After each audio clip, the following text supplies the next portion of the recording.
So, in the last section, I talked about police feeling as though it is an us versus them uh, reality and that they create their own culture of police and don't stray away from people within their circle.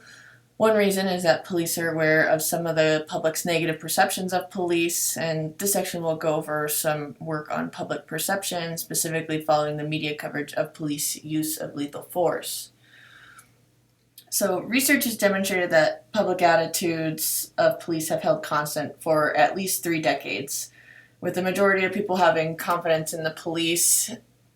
We recent and so recently we passed the 25-year anniversary of the LA riots, which stemmed from the acquittal of the officers involved with the beating of Rodney King. So even during this time, views of police remain constant. Uh, And as we see, more than half of public respondents in 1993 and 2014 reported having quite a lot or a great deal of confidence in police. But perceptions vary based on a variety of different things. One major predictor of how people perceive police is race. Black and Hispanic Americans have more negative perceptions of police, while white Americans tend to view police very positively. This is likely due to previous interactions with police, and there tends to be more nuanced relationship between police and communities of color. Additionally, conservatives have more positive views of police, with 81% of Republicans having favorable views compared to 59% of Democrats and independents. This might just be because of values determined by conservatives and liberals, based that conservatives have more of a inclination to have positive authoritarian views, among other things. Additionally, those who have been victims of a crime and those who have been arrested tend to demonstrate more negative views of police. So just interacting with police might unfortunately give you a more negative perception of them, particularly if you committed a crime and you were arrested. Additionally, might be more seen as, or more formally known as, perceptions of police legitimacy, which I'll define more in the next slide, but it's just one's attitudes of police as legitimate legal authorities. So do they deserve the position they're in? Are they doing it correctly? And so on. To kind of reiterate that attitudes usually don't change based on what happens in the public, I did a study in 2016 looking at the average rating of police legitimacy before and after the Dallas shootings. And we hypothesized that there was the possibility that people would view police as more legitimate right after Dallas. So we had done another study right before, and then we decided to do one right after Dallas. And again, nothing changed. So people still had this basically same view of police. So, police legitimacy, as I've said several times, this is one's views of police as legitimate legal authority figures. Previously, we thought that this was thought to encompass one's beliefs that police have the same goals and morals as the public, and that police also follow the law. More recently, though, some of my colleagues have done some work in the Psychology and Law Lab and have demonstrated that police legitimacy is a single factor. So essentially, it's not that you have 3 different viewpoints that then create police legitimacy. It's just an overall, do you find the police legitimate or not? But police legitimacy often predicts people's behaviors. So it might influence whether you follow the law, if you obey police. Additionally, someone who has greater police legitimacy perceptions will also vote to give police more power in their duties through just general approval of policies. And it might also impact how jurors make legal decisions, which is something that Dr. Nunez and I are looking more into in our research. But this measure of police legitimacy consists of 34 items that are on a 7-point Likert scale from strongly disagree to strongly agree. And some of the items include things like police officers usually make fair decisions when enforcing laws, and police officers treat people with respect. One instance in which police legitimacy becomes crucial and also might change how people view police is that of use of lethal force. So since Michael Brown died in Ferguson, Missouri in the summer of 2014, there's been a lot of media coverage regarding police officers' decisions to shoot or not shoot suspects. And then there's been some backlash when those suspects have been unarmed. So in 2016, 169 unarmed Americans died from police use of lethal force. And that's of an estimated 12,000 deaths since 2005. That 12,000 deaths number includes people who were armed and unarmed. It's just everyone that has died at the hands of police in the last 12 years. And additionally, what becomes problematic here is that we find that officers aren't being charged for these deaths. So you might recognize this photo. This is Tamir Rice, who was killed, who was a 12-year-old boy who was shot while playing with a toy gun. And he was killed in less than 2 seconds on arrival of the officer because they suspected it was a real gun and they just shot him. The officers involved in his death were not charged.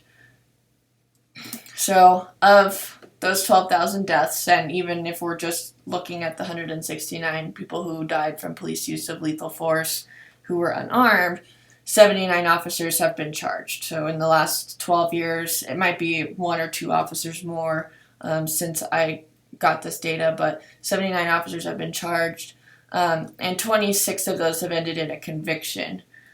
And a little over half of those have been found guilty by jury. So most of the officers who have been charged with the deaths of unarmed victims have pled out. So they've pleaded guilty.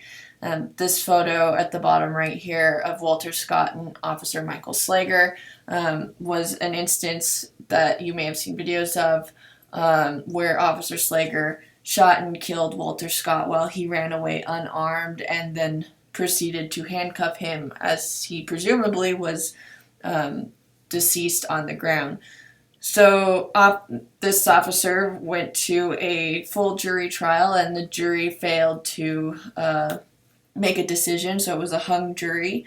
And the reason that the jury was hung was because one juror, who was a Black American male, said that he couldn't acquit the officer. So the hung jury trial resulted in the officer deciding to plead guilty to a lesser offense later. But of those convicted, it seems that that's a very small number in comparison to the number of unarmed deaths. So because the public is who makes up juries, and we as researchers are curious as to what might be impacting these decisions, Dr. Nunez and I have done some work in examining how jurors perceive police as witnesses. And so because police are often seen as legitimate and people often have a lot of trust and confidence in police, we wondered if these beliefs were impacting how jurors were making these decisions. So we used a trial vignette where it was a lethal use of force trial. So the defendant was a police officer who killed a unarmed victim, and a second responding officer who was there before the victim was shot testifies that the police defendant was justified in shooting the victim because he was lunging toward him and was threatening. Additionally, we manipulated whether another witness who was the forensic medical examiner, and the forensic medical examiner just based on the evidence, either in one condition he confirms the testimony of the officer. In another, he refutes the testimony of the officer and says that the victim was running away and was at a distance of more than 10 feet. We also then measured participants' levels of authoritarianism and police legitimacy, and we ended up finding that jurors who were high in authoritarianism and in police legitimacy were found the police officer more credible in different conditions. So this is a control condition where we didn't have a medical examiner, so the only evidence was the testimony of the officer. As you'll see in red, these are people who have greater perceptions of police legitimacy, and then the blue, they have one standard deviation below the average police legitimacy. And then the line on the y-axis on the left is the officer credibility rating. So regardless of if you're high or low on police legitimacy, you find that the officer's more credible as your authoritarianism increases. So the more authoritarian you are, the more likely you are to see the officer as a credible witness and believe that testimony. Additionally, in converse, we looking at the refute condition. So this is when the expert says that the officer's testimony is false and that it doesn't match the evidence, that there's no way that could have happened. You see that those who are high on police legitimacy, so this is the red line, those who are high on police legitimacy and authoritarianism still increasingly rate the officer as more credible. And then those who have a low police legitimacy but holding authoritarianism increases, they end up having more negative views of the officer's credibility rating. So these two components of authoritarianism and police legitimacy impact how you might see a police witness when evidence either confirms or contradicts what the officer is saying. Myself, Dr. Nunez, and Dr. Fring have done a study in which we looked at police witnesses, we looked at just witnesses overall, and in a robbery trial, they either heard eyewitness testimony from a music teacher who was the control condition, or they heard testimony from a medical physician or a police officer, and we found that police witnesses were found to be more credible overall by participants than lay witnesses, and this predicted more guilty ratings of the robbery case. So people just give more weight to police witnesses. So the takeaway from this slide, because I know there's a lot going on here, is just that perceptions of police and perceptions of authority figures too also tend to have an impact on how people make decisions regarding police in a variety of different ways as witnesses. Additionally, we also looked at, Dr. Nunez and myself looked at police as defendants, and we have further studies ongoing right now, but one thing that we were interested in this study looking at witnesses as well with the police officer as the defendant is, do people make different decisions to charge or release defendants? So this is in an indictment, which charge is very similar to convict and release is acquit. So in that study where we manipulated the expert testimony, when no expert testified, we found that people were a little bit more likely to charge the defendant, the police officer defendant, of killing the victim of second-degree murder. When we had an expert testify that the evidence was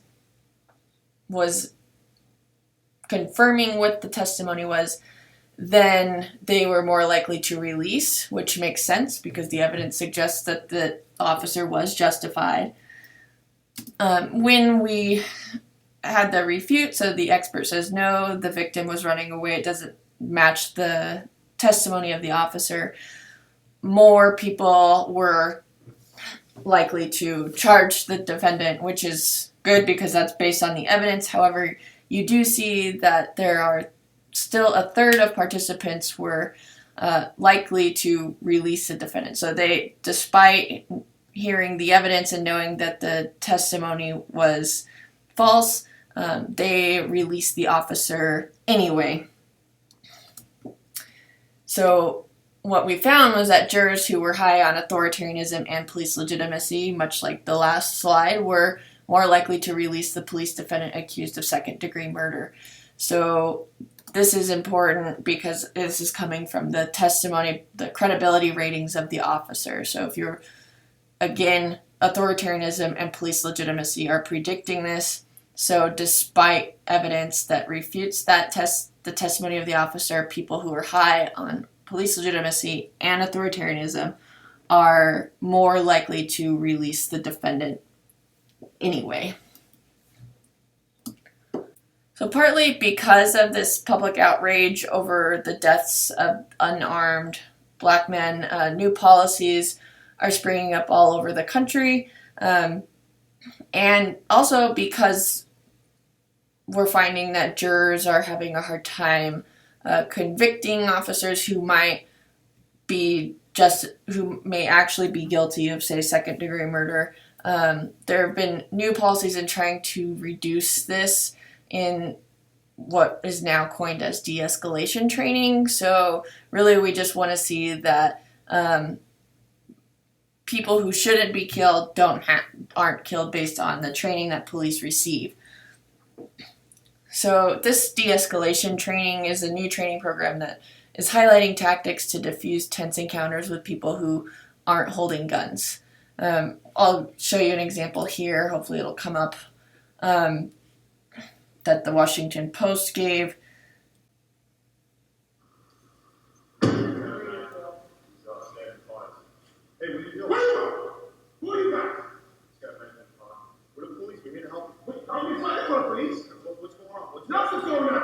Nothing's going on. Why are you guys approaching me like that? What's the problem? You dropped that knife? I ain't dropped anything. You're gonna have to kill me. You're gonna have to kill me. You're gonna have to kill me. Kill me. Come on. I dare you. You told me to drop my knife. What's your name? I gotta protect myself. What's your name? What's your name? Jimmy. My name's Jimmy. I don't care what your name is. You don't need to know my name. What, you gonna kill me? Kill me! Kill me! Shoot me! Shoot me right now! Shoot me! You're not gonna do that. You don't have to do that. We're here to help you, okay? You're not here to help me. Nobody here to help me. Nobody helps like a joke. Nobody but myself. That's why. That's why. You need to help me? Get my job back in the old shop. I was the best guy selling brakes, and they fired me. What happened? Because they said I hear voices. I told to myself, so what? Kill me! Come on! Put that knife in the pocket, Mike. Come on. Listen, we'll have a conversation. We're just gonna talk. Who's that? Why should I gun on him? You got a gun? Mike, you got a knife. You want some of this? Mike, you want some of this? Mike. Come on, shoot me! Mike, shoot me! Mike, you have a knife in your hand. We're here to help you, Mike. You wanna listen, you take any medication, Mike? Yes, I take Haldol. Okay, what happened? I ran out. They don't give me back. So as you can see, the officers are kind of like moving back and forth and trying to move away from the suspect when he moves towards them with the knife, and then also asking him, like, what's the problem? Hey, let's talk about this. Instead of maybe what regular training would tell them to do, which may be to shoot that person because he has a weapon and is threatening.